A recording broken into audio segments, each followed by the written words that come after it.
And now to breaking news overseas, where Russian forces are launching new strikes on energy and infrastructure facilities across Ukraine just before winter.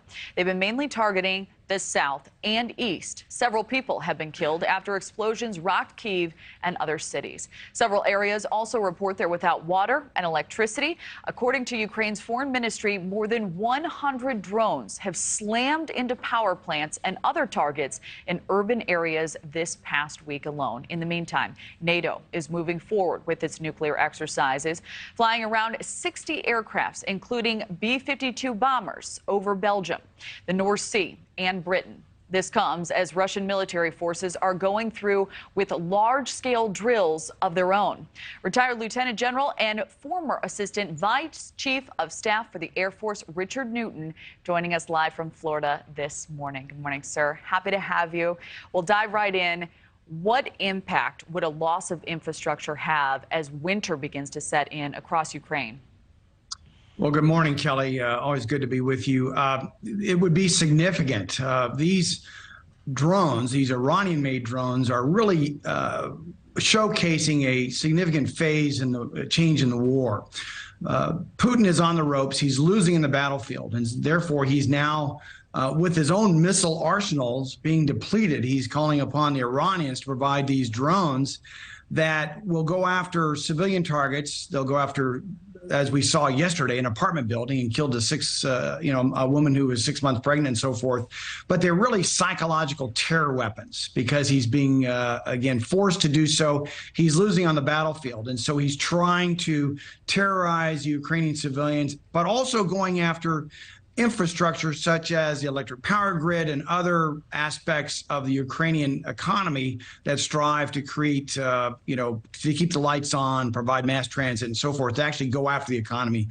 Also, in the face of a winter coming up, he's trying to go after their ability to heat the homes and so forth of the Ukrainian populace.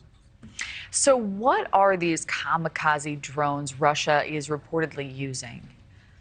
Well, these are Iranian-made.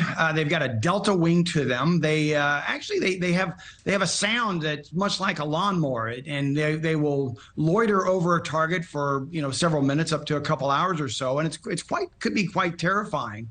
And then they go after, they strike a target or a set of targets, and they will again literally fall from the sky, and you can actually watch them dive bomb into a targeted area. They have a warhead on there of about 85 pounds. That's 3 times the size of a warhead that we would see on a 155 howitzer, that has about a 25-pound warhead or so forth. But it can be very effective, and we have very little defenses against them right now in terms of these drones. They use them in terms of what we would call swarms, and so it's very difficult to defend against them right now. And they create terror and havoc, or try to create terror and havoc, especially against civilians. So we have about 30 seconds left, but we really want to get to this question. The U.S. planning to sanction Iran for selling drones and other weapons to Russia, but will these sanctions stop it? I don't think it'll stop it. I think it's a great move on our part, from a diplomatic standpoint, also potentially from a military standpoint, but they're still going to get into the front lines through Russia, through their supply chains relationships they have with rearming their missile arsenals, and they're reaching out to Iran. I don't think it's going to stop it, but I think it's going to have a big step in terms of perhaps slowing it down so we can get even better anti-aircraft defenses to support President Zelensky and the Ukrainian people. Retired Lieutenant General Richard Newton, always a pleasure. Thank you for joining us this morning. Good morning, Kelly.